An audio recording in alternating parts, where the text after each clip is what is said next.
Here, let's start here. So I pull tarot cards.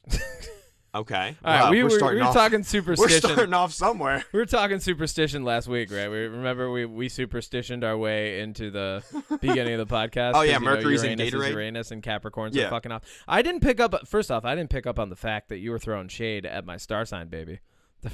First off, you were throwing shade at my star sign. We're the most organized star sign out there. We win. Oh yeah. When I meet people, they're like, "You're not a normal Capricorn." I'm like, "How do you mean?" They're like, "Capricorns are boring and routine." I'm like, "I have the boring routine. Don't you fucking worry about that."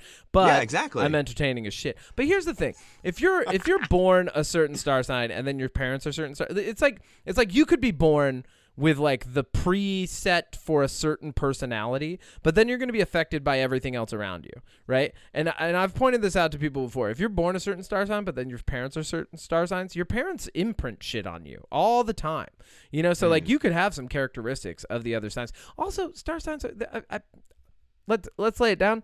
I think they're fun. I think when you use them to validate certain behaviors, they can be funny. I think sometimes it can feel poignant and like manifest and all that fucking shit. But like I've making it your whole personality. I don't believe in ghosts. I don't think that the stars completely control who you are as a person. Like I think being like, well, you know, I'm a fucking Aquarius, so I'm gonna be a dick sometimes. It's like no. Like that's not like. I think having fun with them is cool, but once you start excusing behaviors or being like, oh, he's late again because he's a fucking Gemini, like, or whatever. Okay, well, funny you mentioned Gemini because that's mine. Yeah. And for the longest time, everyone was like, oh, Geminis are two-faced. Geminis are two-faced. And I finally figured out how I fit into that category of being two-faced. Because you love Two-Face, the character from Batman. Yes, Tommy Lee Jones all the way. Good old Harvey. We love him. No, because at work, I literally, you know... And not that I'm a positive, happy person all the time, but like at work, I very much pretend to care about a lot of things I do not care about. Okay. And then as soon as I leave work, I'm like, yeah, that's fucking stupid. I would never care about that. Yeah. So I guess in a way, I am two-faced. All right. So we've got that aside. We started with some superstition last week, jokingly. I will pull tarot cards. I think tarot cards are full of dense meaning, and that if you're being intentional with them, I don't believe that they have any sort of like hold over the actual future or anything like that. But we are constantly interpreting information, processing it. We're using a combination of intuition and logic all the time in our lives, right? So if you pull like these things that are so dense with meaning, there's symbolism all over them, right? Like, and you are then translating that, and you're asking questions about how you feel about certain things, or you're trying to sift through your own emotions and thoughts and like your hopes and things like that. When you're doing that, I think that they can provide insight. And if you're doing it correctly and you're paying attention, you might make some different decisions that might even be better for you in the long run because of seeing that card, right? It's kind of like how some people, they're like, well, you know, I saw a 4 5 times in a row, so I put it on the lotto ticket and I won. That was probably more random than anything else, but... Oh, yeah. When you look at it backwards, you're like, well, those were the numbers that won, and it was you doing that. So like there is something that feels kind of controlled there. I don't think it's controlled, but ultimately, so here's the funny. So a friend of mine, she asks me to pull tarot because I like posted tarot cards the other day that I pulled, right? And they were actually relatively poignant. I was like, oh shit, this is pretty on point for like how I'm feeling, what I'm thinking about here. But she was like, I want you to do a reading for me. I was like, okay, so we're doing the normal reading, and I'm kind of giving her some answers, and she's really liking them. She's like, you're better than the person I paid $90 to. I'm like, oh, all right, I can make some money here. Yeah, for real. Wow. But here's a thing that was real crazy, and I put no stock in this whatsoever. No stock. But at the same time, like this was like too crazy. She was like, all right, I'm going to ask you a specific question that I've asked everybody. And I've gotten the same answer from 3 different people. 2 people who do tarot and a priest. And I'm like, whoa, all right. This is a heavy question. Yeah. So she goes, am I going to have kids, and how many kids am I going to have, and what genders are they going to be? I'm like, whoa, okay. This is a crazy question. And you've asked this to 2 people who pull tarot and a priest, and they've all given you the same answer, right? And I'm like, crazy. Okay. So I'm gonna pull 2 cards. You tell me when to pull, and she's like, I'm flipping through. She's like, pull, and I pull one. And then so I'm flipping through. She's like, pull. And I pull one. And then I flip them over. No fucking lie. I got the Empress for her first question. Am I going to have kids? Right? The Empress is the mother figure of tarot. That's just yes. The answer, like if you're interpreting the reason of the card, it's just yes. So I go, first off, yes, you're going to have kids. I flip the other one over. I'm like, and the other one is 2 of Wands. And this is all about balance. So I'm going to say that you're going to have 1 boy and 1 girl just based off the cards. I don't know if that's the same answer that you got from her. She's like, that is insane. That is the exact answer I got from everybody else. And I was like, okay. Hold on a second. Time to leave. Those are that's like that moment where you're like, all right, okay. Those are the moments that I think get people to believe in tarot. I still leave that and I go, wow, what a crazy, amazing coincidence. But I think like that still is, but emphasis on the word crazy, like yeah, 100%. That was nuts. So basically, what I'm saying is I'm psychic, Odie. All right, Odie, I'm gonna do a tarot reading for you right now. All right. Oh, hell yeah. All right, cool. I was going to ask you. You ready? You should do one. My sister did one on me like a couple of years ago for fun. All right, you ready? Yes. All right, ask me a question. What? Just ask me a question. Something you want to know about in your life. Is Magnum Opus going to be successful? All right. Cool. I got the death card. All right, ask me another question. What does that mean? It's a death card. Ask me another question. Okay. Well, will the Red Sox win the World Series this year? All right, cool. I got the death card again. All right, ask me another question. Am I going to live to see 30? It's a death card, Odie. It's a death card. You're going to be dead. My Red Sox are going to die. Oh, damn it. It's a rigged deck, Cody. I've just got a deck of death cards here. So the Unpop Podcast is looking for a new co-host in the near future. If you're interested, please email Kevin Meyer.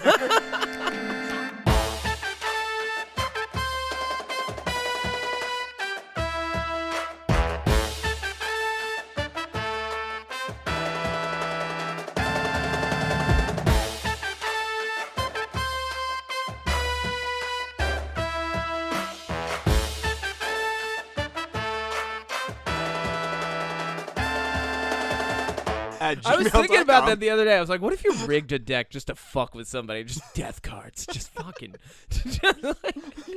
Straight death cards. All right, you ready to clap? I'm ready to clap. Let's do it. 3, 2, 1. Hey. Hey, on time every time. Welcome back to another episode of the Unpop Podcast. We're calling out with the fallout. I'm your captain, Kevin Miner. Todo siempre, he, him. With me as always is... the interim co-host. Not singing. He's not singing the intro. He needs to sing the intro. I'm your interim host because apparently I'm getting replaced because I'm going to die. My name is Odie Matthews. I'm the chef, and I use they, them. Here we go, Kevin. That might have saved your life right there. You don't even know. That might have been the thing that saved your life, was singing for the podcast. Thank you for committing to the bit. Thank you. You're welcome. We're all about committing to the bit here on the podcast. Yeah, I got to. I didn't come up with anything to talk about other than the Fallout series because it's really the only thing of note that's like new in my life this week, because this week was a lot of work, and then we got the second week of the show, and that's all that's been going on. I haven't had time for much else. Very busy. Going to the DR next week. I know you're going to miss me. So here, before we just get into talking about Fallout, I'm going to ask you a question. All right, nuclear bombs get dropped. Death card. Okay, great. See, yeah, exactly. Nuclear bombs drop. Death card. So you're going into we're freezing time now, right? Not Atomic Family, but I'll let you play with your imagination however you want with this. All right, You're going into a vault. You have a little bit of say into what gets stocked in that vault. It's got water. It's got your normal food. It's got like agriculture section. It's got everything that you need to sustain. Okay. It's a control vault. All right. First off, food. It's not an experiment. I don't need to worry about food. You don't have to worry about food, but you do get some preferential picks, right? Now, we're going to say that we have the ability to preserve snacks just as long as the Fallout universe. What are the 5 snacks that you are putting in this vault with your preference? 5 snacks. And I wanted to ask you off the rip because I didn't want you to look it up. I wanted you to like really just answer from the gut. This is a gut answer, not a mind answer. We don't study this answer. We just answer this with how we feel. Okay. Yeah. 5 snacks for your vault for the end of the world. What's going in them? Baked Lay's barbecue potato chips. Baked Lay's. Peanut M&Ms. Wait, barbecue? Yeah, barbecue. Okay, baked Lay's barbecue. Baked barbecue Lays. Okay, perfect. Baked is the key. Wait, so is that like the kettle cooked ones, or are they different? No, these are like they're a little different. You never had baked Lays? I don't eat a lot of snacks. This is a bad question for me. My answer's going to be horrible. People are going to hate So you're my asking ball. me, and then I'm asking you, and then my answers are going to be like sticks. oatmeal cookies. Like, all right, keep going. I'm going to go like, because I imagine there's going to be healthy food, so I'm going like junk food snacks. That's where my mind goes. Yeah. No. Go so wherever you want. Yeah, You're the overseer. You get to pick. Wow, you're afraid of yourself. I got promoted. All right. Absolute power corrupts absolutely. Peanut M&Ms. Okay, peanut M&Ms, baked Lays. Barbecue. Peanut M&Ms? Yeah, peanut M&Ms. You're going to kill half your vault. They all have peanut allergies. It wasn't a control vault after all. Great. Death card. All right. Awesome. Cool. Keep going. Well, more M&Ms for me. I would say this is hard. This is hard. I know. But you got just go. Just go with the answers that are coming to you. Those frosted sugar cookies that they, like you get at like Walmart and yeah. stuff. Oh, yeah. Like, oh my God, those are so good. Those are good every once in a while. Yeah. Like you always have like a relative that brings them over for Easter because they don't bake. Yeah. Right. Like so you're good. like, you know what? You don't bake, but you contributed because I don't get these otherwise. Exactly. Yeah. Ooh, instant ramen. Just because why not? Oh, instant. That is a snack. That can That's count a as a snack. snack. That's not a full meal sometimes. No, it's a snack. Wait, which flavor? Spicy chicken. Spicy chicken. All right. Spicy chicken. You could. I thought you were gonna say like a mix pack of spicy ones, like the spicy I chicken, think spicy chicken shrimp, is just spicy beef. And then I could chop up some cram, put the cram in the spicy chicken ramen. Oh, there we go. Okay. All right. All right. And then final hold on. snack. So we got baked Lays, barbecue, potato chips. Delicious. Well, I love that you. I love that you love that. We got peanut M&Ms, gonna kill half your vault. We got sugar cookies, right? Yep. Specifically from Walmart. Like you know what I'm talking about? The fake and bake sugar cookies. Yeah, the one that every like commercial bakery for a store can make ever. Yes, got it. And then what was the other one? You just said it. Instant ramen. Instant ramen. All right. Yeah, with why spicy not? chicken. Instant ramen. Okay. Number 5. Last one. I'm gonna change it up a little bit, but because I think I wouldn't be able to not live without it, but because I love it so much. G Fuel. Throwing a drink in there. No drink. This is a snack. You keep throwing curveballs at me, Kevin. No drinks. This is a snack.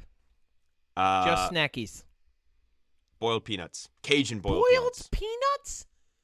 I thought my answers were going to be lame. What a fucking weird answer. Hang on, not boiled peanuts. Dude, why do you have so many peanuts? I don't know. Snacks. Not boiled peanuts. You I would end go up with nuts in your colon. You're going to have problems. Ben and Jerry's ice cream. Ben and Jerry's ice cream. Oh, there we go. Wait, which flavor? Give me s'mores. Oh, there we go. Okay. Yeah. Is that one of the core ones with like marshmallow in the core or something? Okay. No. Those are. I don't like know. those as much. I don't like those either. I feel like I'm losing ice cream to the whatever that they put in it, right? Yeah. All right. Well, okay. Well, then what snacks would you bring, Mr. Healthy Pants? Well, I have been snack mom for my cast and crew for the past few weeks, and I've been bringing some of my because I don't buy snacks for myself normally. I think you know this about me. I won't go to the store and buy snacks for me. But if other people need snacks, I will buy snacks and then I will partake in them. Right? A little bit of give and take. Right? A little bit of give and partake. All right. So I have been bringing to rehearsal every week different types of Oreos. I will venture to say that we've had almost every type of Oreo that is in the current market. Over the course of these past 6 weeks at rehearsals, because I always keep finding new ones, and I've been grabbing them at Target, and Target just keeps putting out new flavors. I'm like, what the fuck is this? Like, I brought churro Oreos this week. Yeah. Churro Oreos. Huh. Yeah, they taste like Cinnamon Toast Crunch. They're delicious. Ooh. Yeah. I'm putting those in my vault. Oh, there you go. All right, cool. Yeah, you know what? Bonus snack. Churro Oreos for you. You can I'll have replace them. the sugar cookies with those. You can that have them. good. You work at Vault-Tec. We're Are we in stacking the same the vault? cards. Yeah. No. No. Oh, wait, no. We are in the same vault. You get to bring 5. I'll bring 5. Okay, cool. Okay, so straight up, first off, right off the rip, I don't care what anybody says. They're the best kind ever. Extra toasty Cheez-Its. Boom. Oh, in dude, I the should have vault. brought hot and spicy Cheez-Its. Extra toasty Cheez-Its are in. Like, yours are good. That is the guaranteed one. That is my number one. I'm a cheese cracker fan, right? So Cheez-Its and Goldfish, forever, right? The Cheez-Its I will eat less of and I have more control over. Goldfish, I'll eat a whole box, like if I'm not paying attention. So I want the Cheez-Its. I want to be intentional with my Cheez-Its. Have you had the Buffalo Blue Cheese Cheez-Its? I don't like anything but extra toasty. I've been spoiled by the extra toasty. And then I like the big ones, the original, but the big ones. I like those. You would like the big ones. I do. So extra toasty Cheez-Its. I love that you already picked peanut M&M, so I don't have to pick it. We're in the same vault. Well, hear me out. Hear me out. Oreo Thins. Ooh. They win. Oreo Thins are like, in my mind, they are the perfect, because I sometimes like looking at an Oreo, I'm like, it's too much. And then I look at the Oreo Thin and I'm like, and what's funny though is like the Oreo Thin, I'll be like, I'll eat 2 of these. That's the same amount as a regular Oreo, but for some reason the visual component there, it just works for me. So Oreo Thins are in. That's coming into the vault with me. Another snack food. I don't eat a lot of chips, but I'm gonna count this as one snack food. You can veto this if you want after I say it, but I would bring in tortilla chips and hummus, specifically spicy hummus. Does that count as one snack, or is that 2 snacks? I'll allow it because I'll bring a bunch of salsa, and then we can share the tortilla chips. Okay, so you can have salsa. I'll have hummus. We're adding so much to this. This vault is getting great, though. It's okay. We work at Vault-Tec. It's fine. Yeah, we work at Vault-Tec. We're evil. So, yeah, tortilla chips and spicy hummus, specifically. I always... because spicy hummus is not that spicy, right? No, it's perfect. It's good. Yeah, it's like, it's not that crazy, and I feel like anybody who doesn't like spice could get used to it anyway. And if they don't want to, that's on them. This is our vault. Sucks to be you in our vault. All right, so I got 3. I got my Cheez-Its. I got my Oreo Thins. I got my chips and hummus, right? That's always good. When I'm snacking, I always love a little bit of fruit, right? So this would be a snack that we can regrow, but it's definitely a snack that I would pack in the vault. Specifically, frozen grapes. So I know that we got to grow the grapes. I know that that's part of the agricultural thing. It doesn't matter. I don't care. You can pick just frozen grapes. I love grapes. Just I like them frozen, right? They're good. They're like little bites. Dude, I love frozen grapes. I do with cotton candy grapes. We love those little things, right? And I count that as a snack. Do you count that as a snack food? First off, you can veto any of my if that's counting as a snack food, then things. I would probably swap one of mine out for blueberries if we're doing fruit as snacks. Okay, let's skip the fruit. The frozen. Let's say I'm gonna freeze any grapes that we grow. Okay, I'm gonna freeze any grapes that we grow.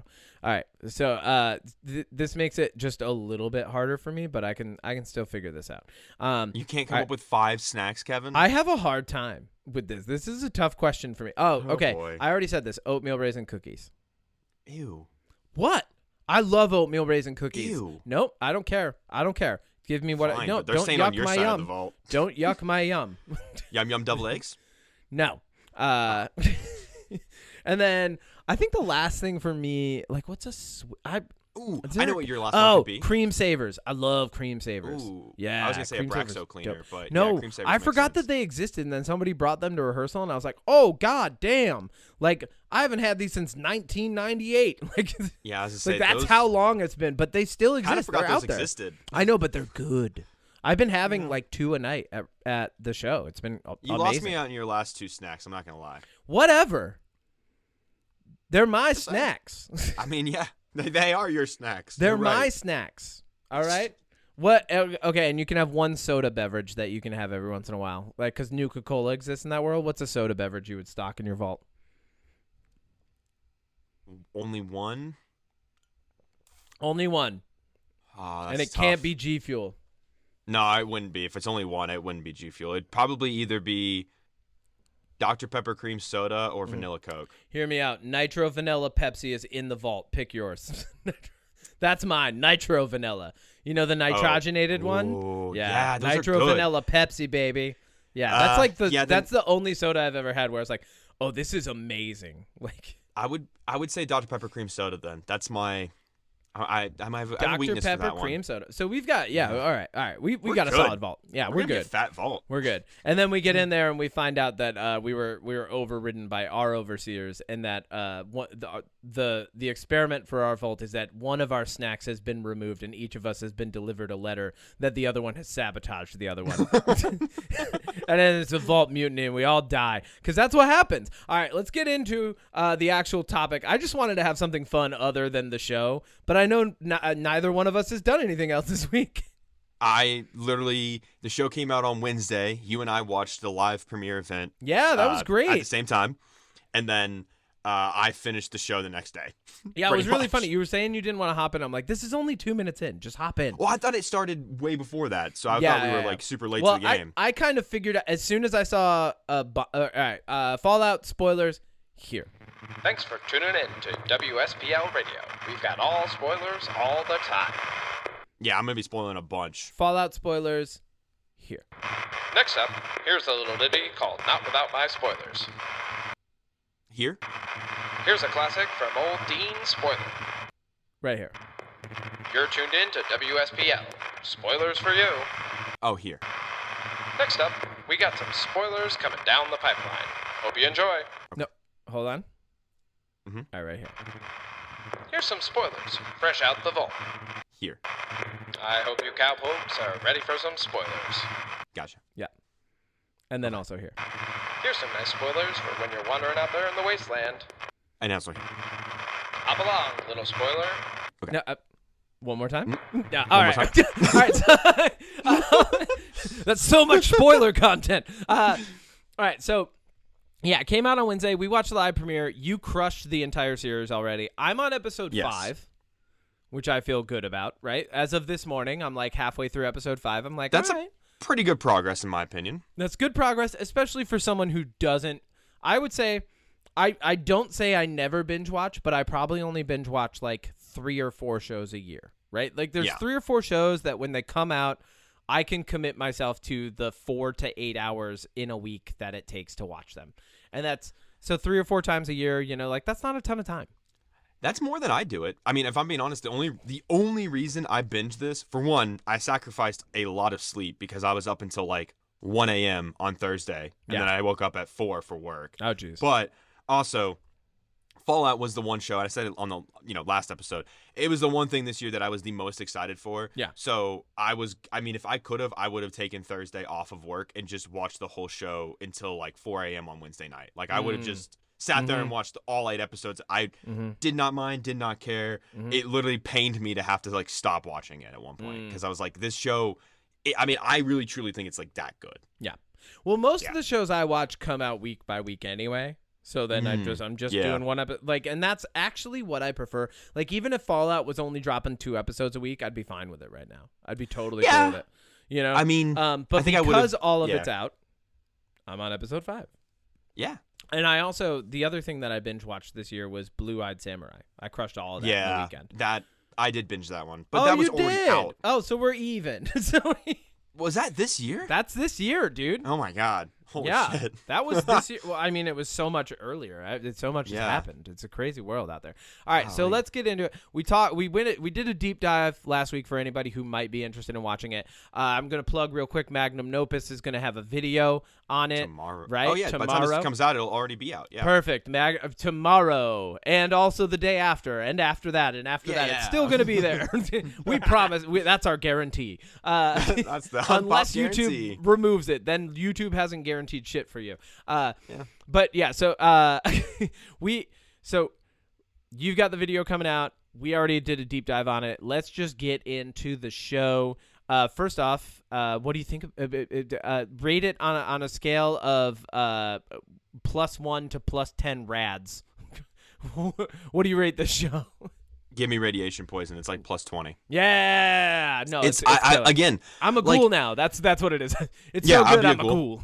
Yeah, absolutely. Which, the thing is, what I think makes this show, well, there's a lot of things that I love about this show, but I think ultimately why this show is so good, and I say this in my video, is if you're a fan of Fallout and you know the lore, or you've just even played the games, there is so much to appreciate in this show. But if you have fresh eyes, you don't know anything about Fallout, you've never played a game, you don't know anything about the universe, but you enjoy like these post-apocalyptic type shows, like like The Last of Us, for instance, then you're gonna enjoy this because it does a really good job of balancing the things that make it a Fallout game almost, and what makes it a good TV show, and they do a really good job of blending those elements to where if you don't know anything, you're not punished, and if you do know stuff, you get like a little extra bonus treat in certain scenes. Yeah, I feel like anybody watching this who maybe just knows the director, the showrunner from Westworld would probably still like it. It has a lot of those Westworld type elements to it, right?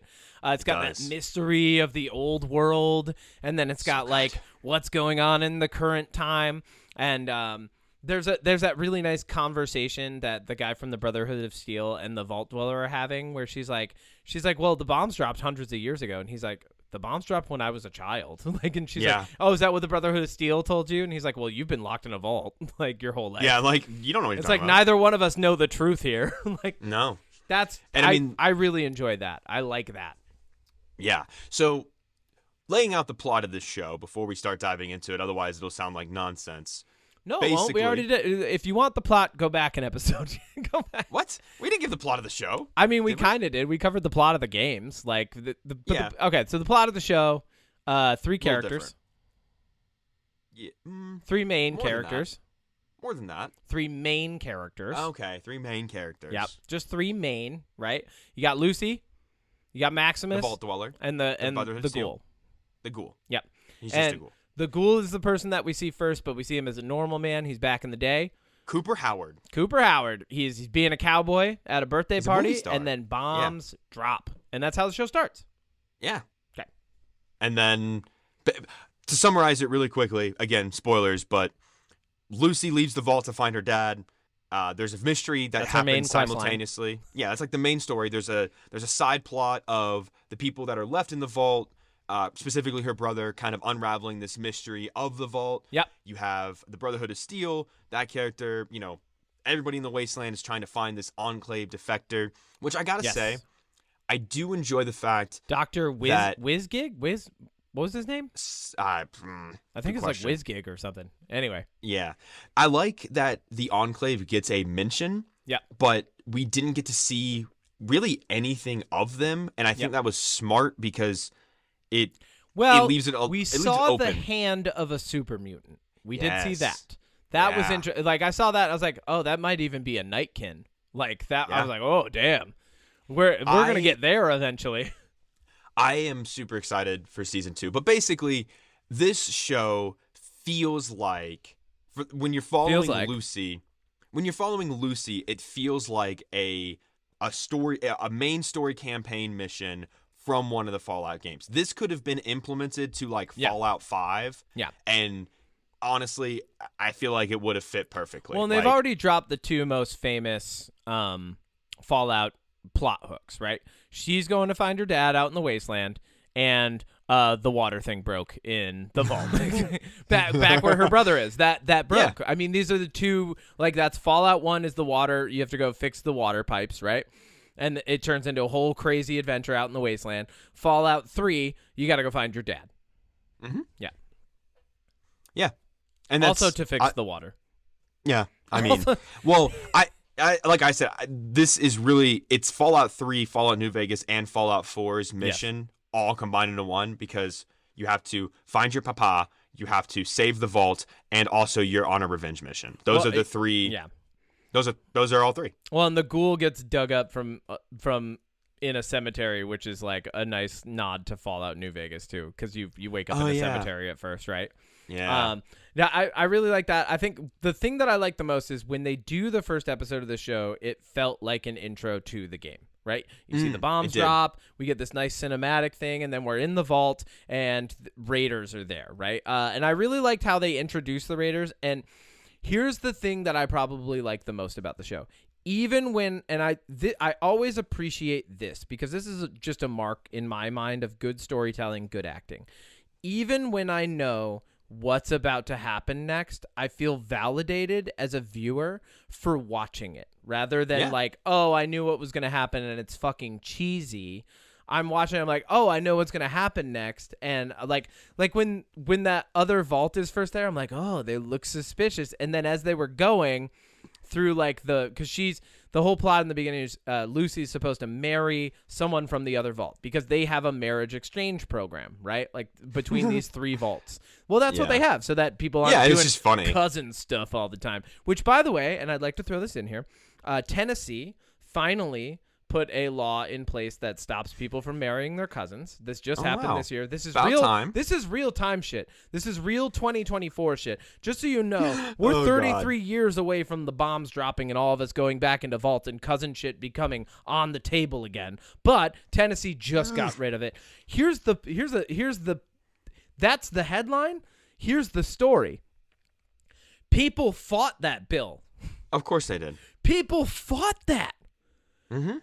What the Tennessee, you okay? fuck, man? And I only know this because I have a friend who lived in Tennessee, or who lives in Tennessee, and said, I thought this was a headline from Alabama. Yeah, it makes sense, which too. I think still does have cousin stuff. Probably. But anyway, it's so Alabama. In the vaults, they kind of offhandedly mention it's not like a dark plot point or anything like that. It's like, oh yeah, you might fool around with your cousin to get to know things, but then you got to marry someone from another vault so we don't have too much inbreeding, right? Which I love. That was great. But then in my mind, I'm like, all right, but after 200 years, they're still inbreeding. Like, that's you guys are all inbred. Don't worry about it. If it has, in fact, been 200 years, you're inbred. A little bit. At least a little bit, right? Well, just actually, a little bit. Actually, Just a tiny bit. This is a spoiler, but Oh, hit me. realistically, no, because It the hasn't been reveal 200 to years? well, it has, Oh, but okay. the reveal of the vault experiment actually would, in my mind, kind of make it where they're not all inbred. Okay. Can I think they're all a spoil? little bit inbred. Can I spoil? Yeah, I mean, if you're going to prove my theory wrong, yeah. Otherwise, I'm going to think they're all inbred. So at the end of the show, Vault 31, which is the connecting vault, Okay. you find out every overseer that's ever been elected for Vault 32 and Vault 33 has come from Vault 31. Yes. As it turns out, Vault 31 is a cryogenic chamber for a bunch of junior executives that used to work at Vault Tech before the bombs dropped. Oh. And they get unfrozen to then go be an overseer in a vault to then basically like condition these people into being the way that Vault Tech wants them to be because they believe that's going to make the perfect society when they leave the vaults. Hold on, though. This does mean that they're inbred because that's one person every generation. Odie. No, because there's multiple people in the vault from Vault 31. Odie? Mm-hmm. That's one person every generation. They're having No, multiple it's kids more than every that. generation. It's more than that. Odie, I'm telling you, mathematically, they're inbred. Okay. I'm going to say it now.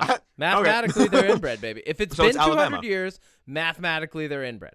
With a population of like 50, even if you're just sustaining that over 30 years, even if you bring in 2 overseers from Vault 31, even if you mixed everybody from Vault 32 and Vault 33, 200 years is roughly 200 5 people. generations.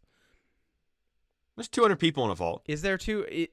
It looks They like say it. there's 50 in the show. They Because say there's keep 200. showing like 50. Well, yeah, because I mean set and everything, but they But say then there's a lot 200 of them people. die. But I'm gonna say there's a decent amount of inbred people in those vaults now. Okay. Yeah. I mean, Almost honestly, all, probably. probably Statistically right. speaking, that's how that works. probably right. All right, thank you. But yeah, I do like that reveal. I think one thing that this show does that might upset fans is it does, for one, it adds a lot of lore to the universe that we either had questions about or didn't know about, and I think it does it in a really good way. And it also changes some lore that might upset some people, and it could potentially. And here's the thing, and I'm sure you've thought about this too.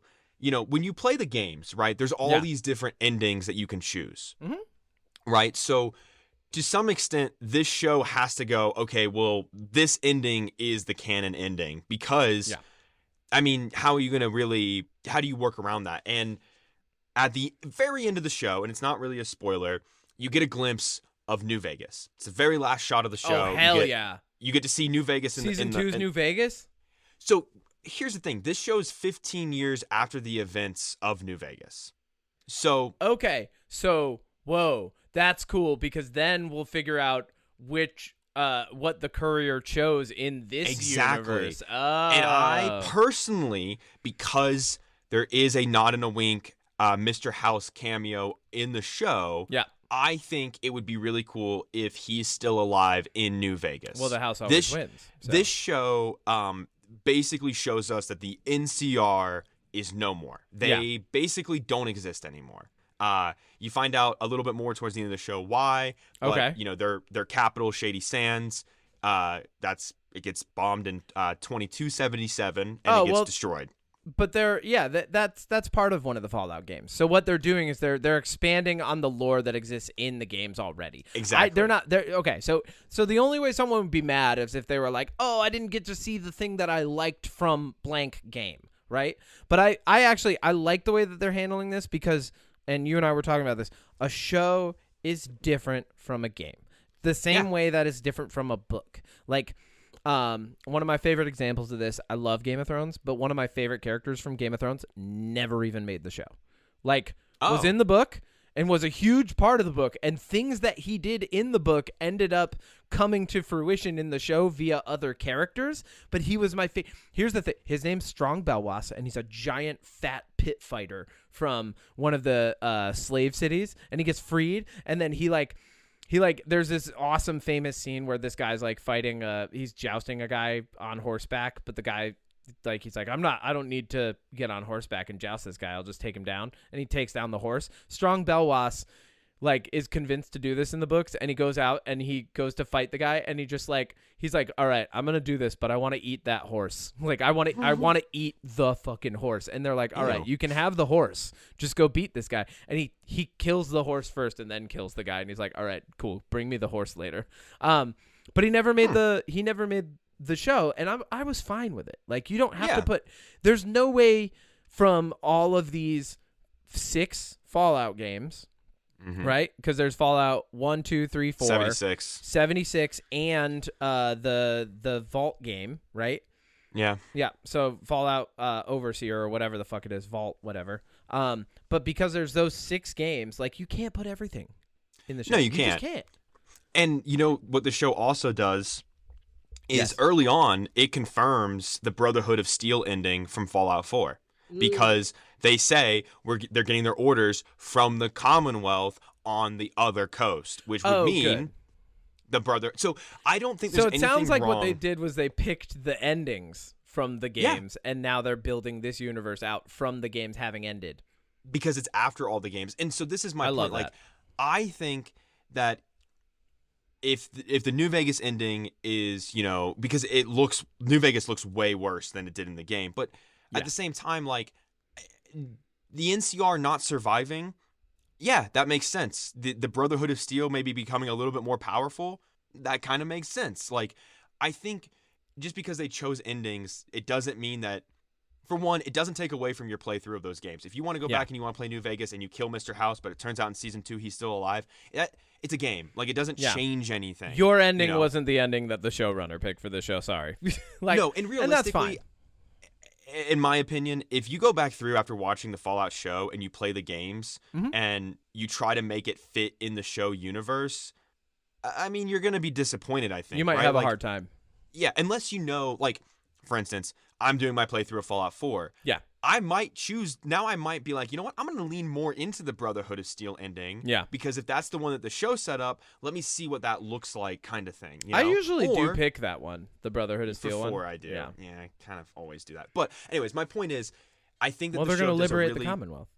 The show does a really good job of blending the elements from the game into the show in a way that actually makes sense. Because some live action adaptations, which I think Fallout's a little unique in the fact that it's not retelling an already told story. Thank God. It's a new story in the same universe. Yeah. Which I don't know.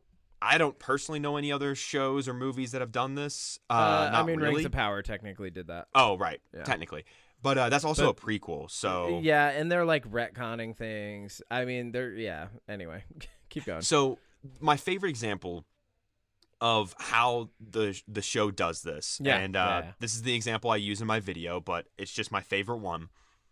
The very first episode, one of the very first scenes, is a radio, and you hear on the radio, they say, the White House is still declining to comment on the whereabouts of the president. Yeah. Right? Now, if you're just watching the show, again, with no knowledge of Fallout, you're like, oh, because you go from that scene to seeing, the newscast where the guy's like, I can't even do the weather if I don't know there's going to be a tomorrow to do the weather for, right? Yeah. He says that on the news. So it kind of, you could see that and be like, oh, like the president's missing, their bombs are about to drop. So you're like, oh, like the world's prepared for this. Yeah. But if you're a fan of the games and you know the lore, you know that the president is missing because the Enclave took him to their oil rig base before the bombs even fell. Yes, off the coast right? of California. But what I like about that is the show has that line in there, and it does world building for the casual viewer, and it's a nod and the wink for the fan of the game. And I think that is how the show does that throughout. Yeah. Every time, you even said, like, when somebody uses a stim pack, they're not like, I'm going to use this stim pack. Yeah. It'll heal everything. Here I go. Yeah. You know what I mean? Like, when there's a bobblehead, nobody's like, hey, look, a bobblehead. It's just there. I feel like, smarter. You don't need to point everything out. Yeah, right? Yeah. And I think that's great. Yeah, they're doing a good job of taking things from the game and just putting them in the universe visually, right? And showing us, like, oh, this does exist here. Like, even when they showed, like, the guns in a tier in that shop where Barv was in episode 2, like, that big gun up top, I was like, that looks... Junk jet. Yeah, I was like, oh, that looks fun. Like, oh, someone's going to use that at some point. And, like, that's Chekhov's junk jet now. It'll come in, right? Does it come in episode 1? Well, somebody uses it in episode 1. But one of the main characters saw it. Lucy sees it, and I'm like, oh, she's going to use one of those at some point, I think. Like, that's a good point, though, because that town, Philly, that is very much like, it feels like the first town you stumble upon in one of the games where you're like, oh, now I have vendors. Now I can upgrade. Now I can buy more. Oh, an event's happening. It's part of my mission. Like, it just fits. First off, what a great name, because it's built out of a landfill. Philly. I loved that because when I saw it, because I have the subtitles on and it's called Philly, like Filly. Yeah. And I was like, are they near Philadelphia? And then I was like, oh no, it's a landfill. Love it. They're in California, Kevin. They're not anywhere near Philadelphia. But when they said Philly, I was like, what the fuck, Philly? I was like, no, that's weird. And then I was like, oh, it's spelled different. And then I was like, oh, landfill. Got it. Yeah, no, there's so many good things that this show did. I would do. Let's do this real quick. Let's just touch on like the 3 things that we're loving the most from what we've seen so far, and then we'll do a little jam and call it a day on this, because I feel like people should just go watch this. We've spoiled a few things. If anybody's listening to this and they haven't watched it, just go watch it. And there's so much amazing. That we didn't spoil. Yeah. There's and we're so not really many spoiling elements. that much. We're kind of sharing with you elements that we've loved from the game that have been put in the show more than anything else. So if you've played the games, like, you kind of have seen the show. It's just a matter of which elements were incorporated that you might like, So what are the things that you like the most about the show, Odie? I think one of my favorite things, I mentioned this to you on the phone actually, is I kind of called it, the main character Lucy does kind of get passed around from all the main characters almost as if they're different companions. Oh, yeah. Which they you are. and you can change your companions in the game. So, like, okay, makes sense. Yeah. But I really like her relationship with the ghoul. We already mentioned the ghoul played by Walter Goggins. You see him pre the bombs dropping, and then you see him as this ghoul character. Yes. I like that. Lucy, the Vault Dweller, is very new and naive to the world, and the entire time she's with the ghoul, he just keeps telling her, like, you're gonna be like me, you're gonna be mean, you're gonna, the Wasteland's gonna take you and it's gonna change you, and it changes her just enough to where she's able to survive. But I like that she didn't sacrifice any of her real morals. Like, there is a scene where she ends up helping the ghoul after he basically tried to get her killed. And she's I'm not like you. Like, episode 4. Yeah. And she's just like, I'm not like you. But, you're an asshole, so I'm not going to help you all the way. But, like, I'm not going to let you die because that's just not who I am. Yeah. And I just think that, like, I think the thing I like the most about this show is the characters are written in a way that fit the universe. They fit people that, were in a town that was nuked when they were a kid, and then they joined a cult because they saw a really cool guy in power armor. Yep. Somebody's lived in a vault their entire life. They have no idea what the Wasteland is like. And then somebody that knew what the world was like before the bombs fell and now is living in a world that is completely different. And he's adapted in a way that is completely different. And I just think that the characters are just written so well that, like, even when they do something stupid, you're like, yeah, of course you would do that. Do you think we'll get another companion in season 2, and who do you think it'll be? Like, what faction do you think they'll be from? I hope 2 things for season 2. I hope we see Caesar's Legion. Oh, God, yes. Because it's New Vegas. Yes. I hope we see Caesar's Legion and the Kings. And 2, I hope... there better be the fucking Kings. If there's no Kings in season, I'll be so mad. That's, like, one of my favorite elements from any of the games. Yeah. I don't know. I think I'd like to see the Robo-Dog. Rex? Yeah, Rex. Yep. That would be dope. My favorite things from the show are very specific. One, I love how the first episode plays out like a game intro to the point where I even went, ooh, weapon upgrade, like out loud while watching the show. I had such a fun time watching that, and she looks at the gun on the ground, and it's just like in the game.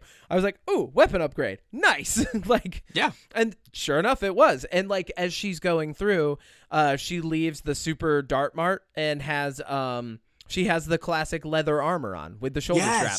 I was like, oh, this is great. She is the Wastelander, right? Or the Wanderer, right? She is the vault dweller. She is that character that you're playing as, and as she's being passed around. And the other thing about the companions too is like she's not being passed around to them. It's just that certain companions are better for different missions in the game. Like that's just how that goes. And so I think they've been very conscious with that. Another thing that I really love, once again, super specific, there are a few scenes in this show that reference the VATS technology. Yes. And specifically, there's the showdown on the bridge in episode 5 with the Fiends. And as they're walking, time starts slowing down. And one of the Fiends, I love this, right before we get into like that real VATS moment, one of the Fiends is eyeing the Pip-Boy, which is what you use to do VATS in the game, which is... So anybody who hasn't played the game but is watching the show, VATS is a way to slow down combat so you can specifically aim for different points on someone's body and try to do more damage, cripple their ability to shoot you, just different things. And if you have perks, you can do things a little better. You can aim a little more. You can crit. Yeah. You can crit people.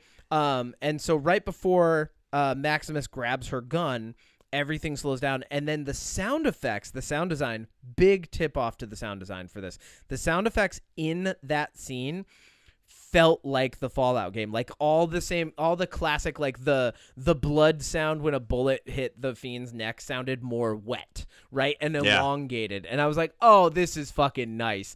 This is for the people who really love the game. So I love that.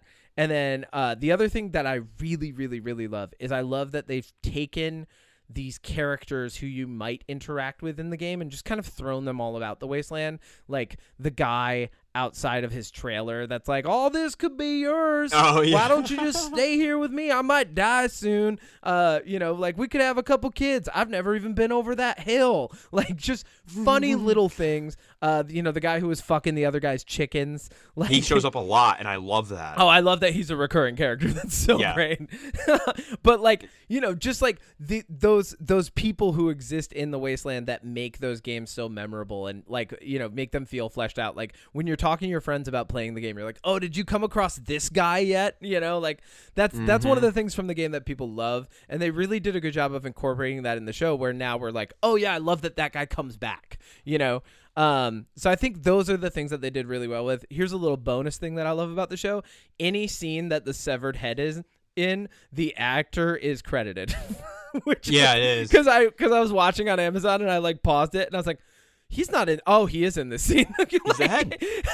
He's the head. Because she chops off his head at the end of like episode 2, right? The scientist, the guy who escaped the Enclave, gets his head chopped off. But every scene that the head is in after that, he gets credit. And I was like, that's just fucking great. I mean, that is amazing. I really love that. Quick question, because I'm on episode 5.5. How many episodes are there? 8? 8. Oh, okay, cool. So I could probably finish this weekend. Great. Yeah, and 6 and 7 are a side quest in a vault, basically. Oh, sick.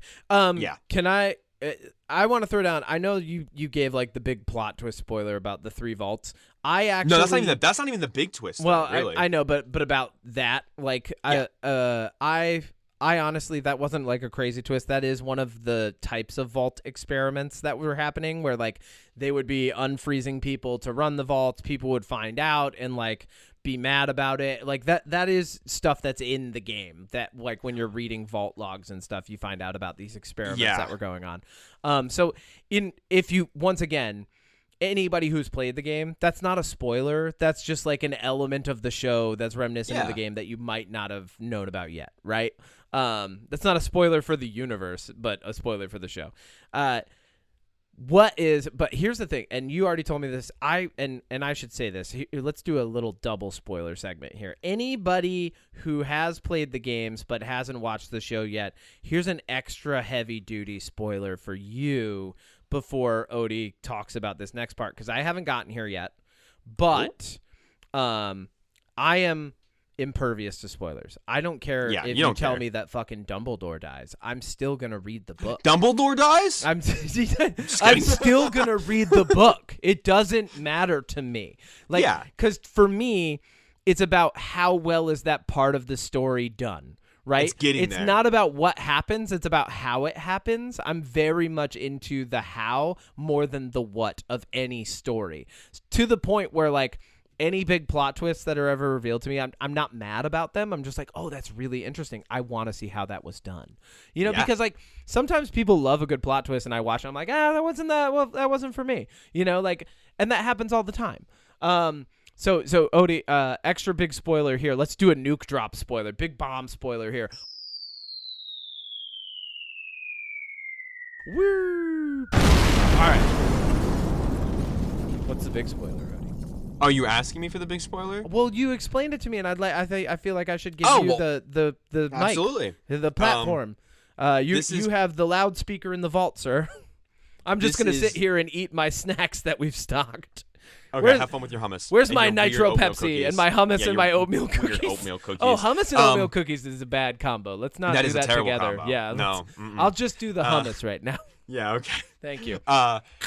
This one of my final favorite elements of this show is this reveal. Now, hit me.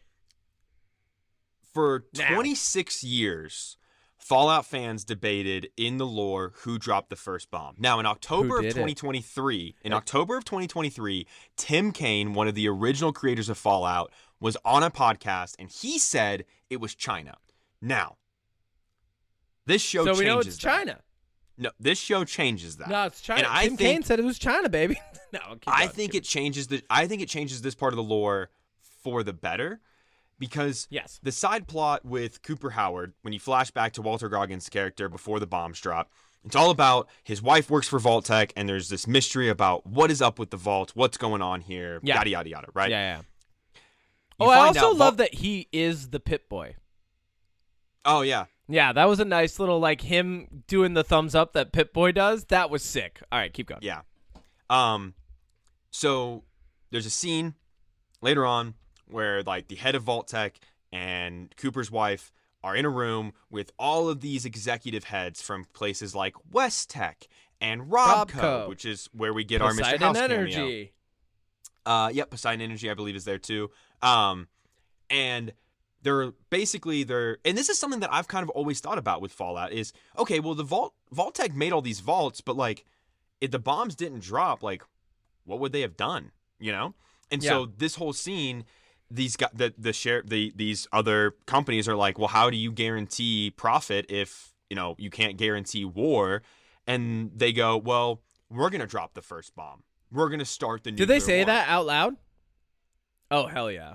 So the lady, Cooper's wife says, we dropped the first bomb. That's how we guarantee war. Whoa. And I think that this makes so much sense because in this scene too, they're saying, you guys, if you buy, you can have we're going to give you a handful of vaults each, and you can do whatever you want. And they even set up the reason for these experiments. The reason for all the experiments in the vault is every company had a different idea of what the future should look like. So all these experiments were their ways of testing if their ideas would work. And I think that fits really well when you think about some of the experiments we saw. So to find out that Vault Tech basically, you know, they owned the American government because the American government was out of money from the war with China. Yes. That Vault Tech was able to just go, hey, all these other companies, if you buy these vaults, you can do whatever the fuck you want, and we'll make sure that nuclear war happens. And it's just,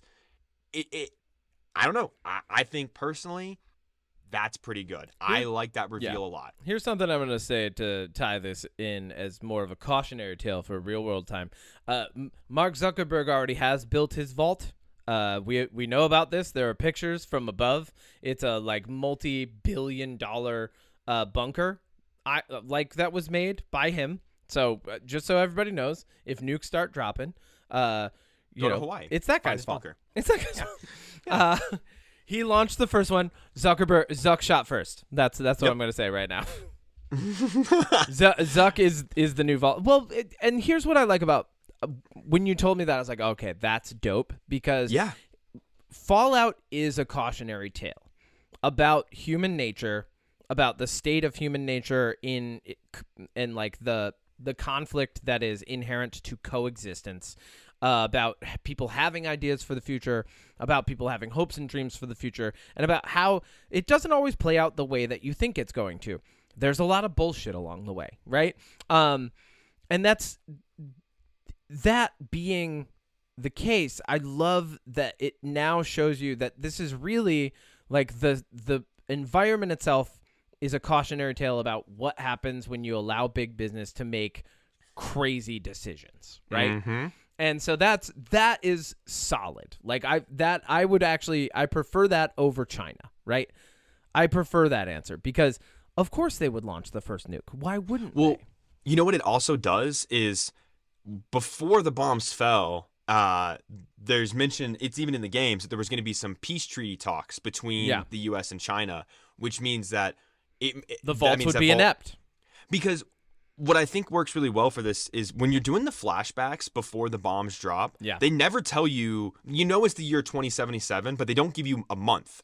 So you don't know how close it is to the bombs dropping. So in my mind, and maybe they'll confirm this, it's a couple months before the bombs drop that you find this information out, because there's even a comment in the very first episode where, they're like, why is Cooper Howard doing birthday parties? And they're like, alimony, because he got a divorce from his wife, who you find out worked at Vault Tech. Divorced his wife, and that's their daughter, isn't it?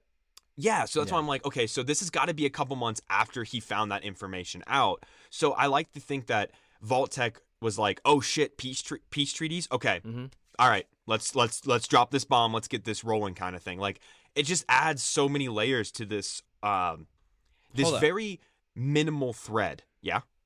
Hold up. No, never mind. I was tying a thread together. I'm like, what if his daughter, and this is just like a hairstyle reference. Because Fallout will do this. They'll fuck with you. They'll play with timelines. What if his daughter is that new overseer in Vault 33? Oh, Betty Pearson? No, it's not. All right. Because you actually see a young Betty before she gets frozen. Okay. All right. But what I think is so cool, this is my last thought about the show, because again, I think you're right. What if his daughter's cryogenically frozen? That'd be great. I think they allude that his family might still be alive. I would love that. I would love, like, I think it'd be cool. I just want a scene of the ghoul holding hands with his daughter, like in the Wasteland. That'd be cool. Like that's the stuff that we love about Fallout. Just the little bright moments. The heartfelt moments. Yeah. Well, because my final thing about this is realistically in the universe of Fallout, anything that happened before the bombs dropped doesn't matter. It doesn't. No. Like, that was 200 years ago that Vault Tech decided to do this. It nobody cares, and nobody would care. If you were able to broadcast to all of America and go, hey, Vault Tech dropped the first bomb and created the Wasteland, everyone would be like, who fucking cares, dude? You can't dude? do anything about it. Dude, there's a giant scorpion the size of a Volkswagen Bug outside my door. You think I fucking care? Like, you're like, I almost just got harvested. Yeah, like, there's death claws in this universe. What do you mean? Like, I don't give a shit. My organs are at stake Fuck There's Vault-Tec. Nazis in armor suits jumping off of Zeppelins. Like, I don't give a Jesus fuck. Christ. Yeah. But, like, for real. I think it's cool that they're like, yeah, here's this piece of information. It doesn't matter. It's cool, but it doesn't matter. Yeah. It doesn't matter. It doesn't matter who dropped the first bomb. It doesn't. And I think that's really cool. I agree with you 100%. I have nothing to add to that. The only thing that I will add is I hope that the show goes places that the game has not. I hope they go somewhere like Texas. I hope they go somewhere like Louisiana. I hope they go somewhere like Canada. But like, I don't know, like Quebec, right? I hope they go somewhere weird that like the game hasn't been yet and just show like that part of the universe, right? Because, you know, we're getting London in the game. We've gotten East Coast. We've gotten West Coast. We've gotten the Mojave. I'd love to see like Cleveland, you know, or like, you know, like just Chicago. Yeah, just like something. We've done DC, right? We've done Boston. Yeah. I'd love to see like Miami, like Orlando. There's a vault. Yeah, these are the things where I'd like to see different locations in the future of the show because the show's already renewed. So I'd love to see Lucy traveling to another location that like we just haven't been to yet in the games, and just because what that is that's the whole like. That's the canvas for a storyline that hasn't happened in the games yet. And although we've made nods and like I think this first season has done a good job of bringing the fans in, I think or the fans of the games in. I think the second season will do a good job of expanding that storyline, maybe wrapping up a couple threads. I would love to see as they're moving through that second season, just like some notions toward going somewhere new, you know? Yeah, and I think for one, you actually get to see a map of where all the vaults are. Oh, what? Briefly. Oh, You just reminded me of that when they're talking to all the heads, there's a map of America, and there's all these little dots. You know what this means? Vaults. We got to get on Reddit.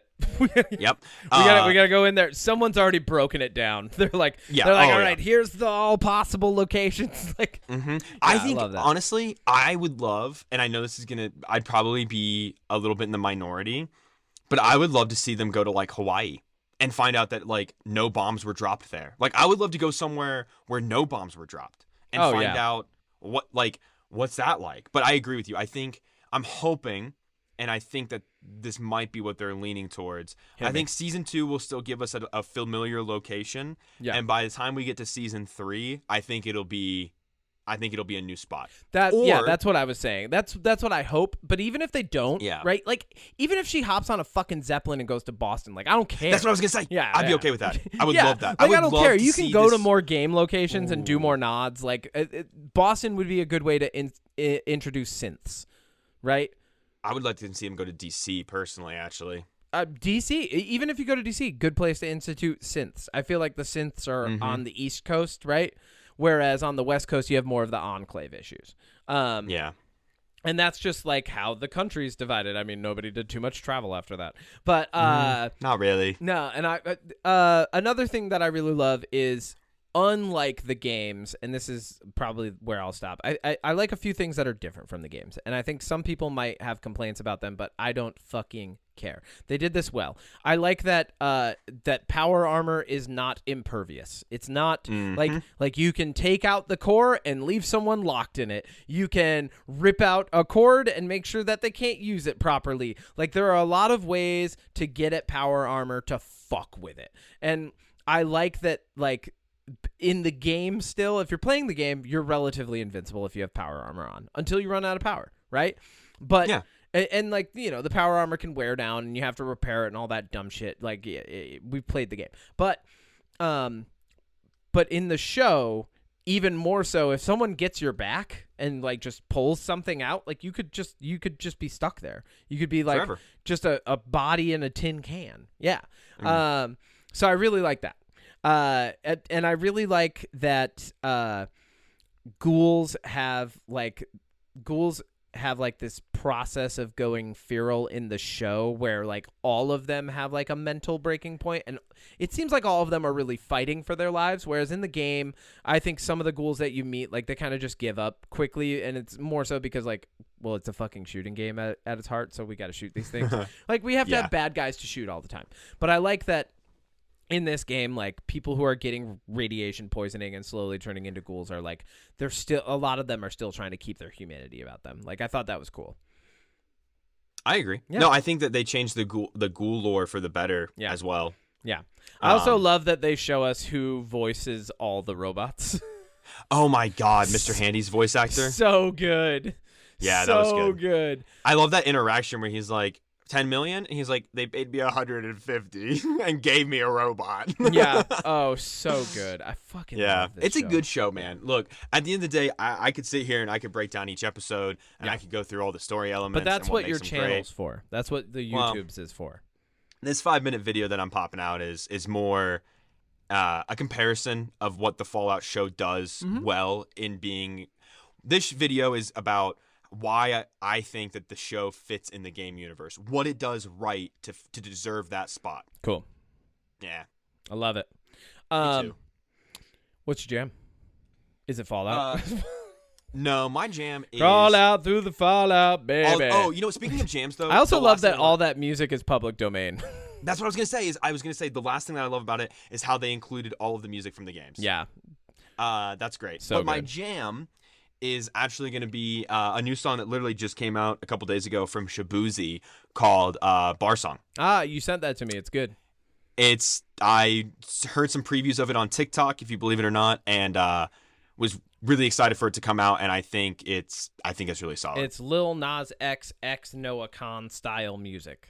It's phenomenal. Yeah, it's good. So I think that's a funny realm that like music is headed. Like there's this resurgence in Americana. I think a lot of people are adding like a hip hop or trap element to it. As music is headed that way, it's really funny to see like the country rap style becoming more prevalent. I mean, we're always looking for something new. Trends will always come up and down. I think that's something that's relatively different. You know, we've already talked about this. Everything's a remix, you know? So like everything, like even this song, like immediately I was like, oh, this is like Lil Nas X did a Noah Khan song, right? You know, like we have references for things, and so we'll constantly compare and contrast. But yeah, no, that was definitely a good song. My jam is that Idola dropped their new album on the 12th. I listened to that. Oh, so fucking good. Every time they drop an album, I love it. First off, lyrically, one of the best bands out there. You might not be someone who has much faith or religion in your life, and if so, some of their lyrics might turn you off because as the band has progressed, Andrew has addressed religious elements more openly in the music. But I think he does it in a way that's relatively universalist. I don't think it's in a way where it's like, if you're not Christian, you can't listen to it. But he is very obviously a Christian, and he's very obviously using those elements to tell these stories. And what's really cool is this is the 5th album in a 10-year-long, at this point, 10 years, 10-year-long concept. So there's 10 years of this concept that's been developed over time. This is the 5th album, and then they've already mentioned it and alluded to it. This is the first half of a 2-parter.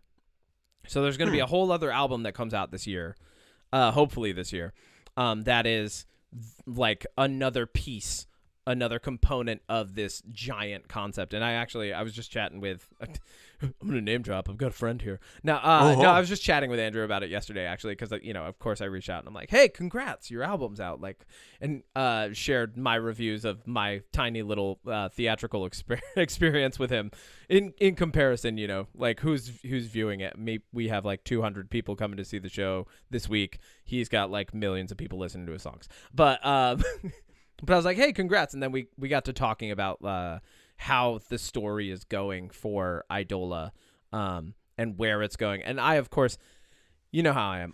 I already broke down the album. I broke down the elements, and I asked a couple poignant questions, and I got the answers that I thought I was going to get. And it's just cool. Like, the next album's going to be even cooler.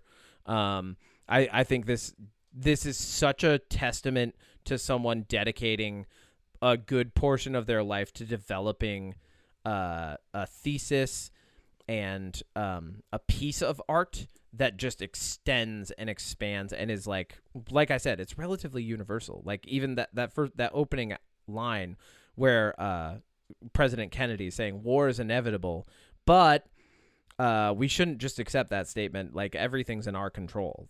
And that's where I think that somebody might listen to it and hear him say God and hear him say things like my lion, like referencing Jesus, and be turned off by that. But at the end of the day, one of the biggest elements of Idola is like, it doesn't matter how right you think you are, the decision to do what's right and versus what you think is right are often different things, and you will be conflicted and you will suffer with either decision that you make. And I really like that. Yeah.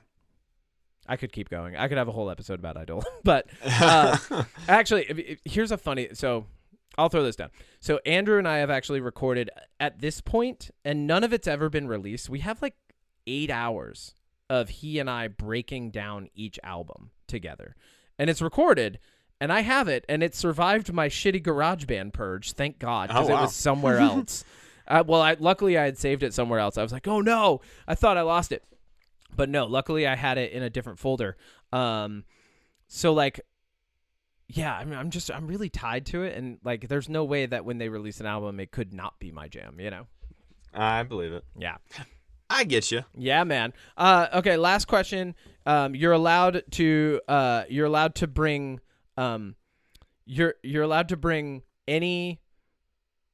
Let's fill out our vault a little bit more, right? You're allowed to bring one luxury of your choosing from the modern world into your vault, be it like a PlayStation 5 or... I'm bringing an Xbox One with Fallout 4.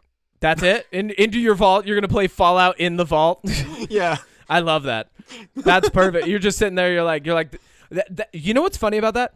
If you did that, that could actually be like the educational element of the vault. Like, you're the overseer and you're like, this is what the world's like out there. Don't go outside. And then just show somebody a playthrough where you die. Like have a stock loaded character that just sucks so bad that they're going to die immediately. You're like, this is what's going to happen if you leave the vault. Like, you're going to die. So you got to stay in here with these delicious snacks. We have these barbecue chips, and we have ramen. And these peanut M&Ms.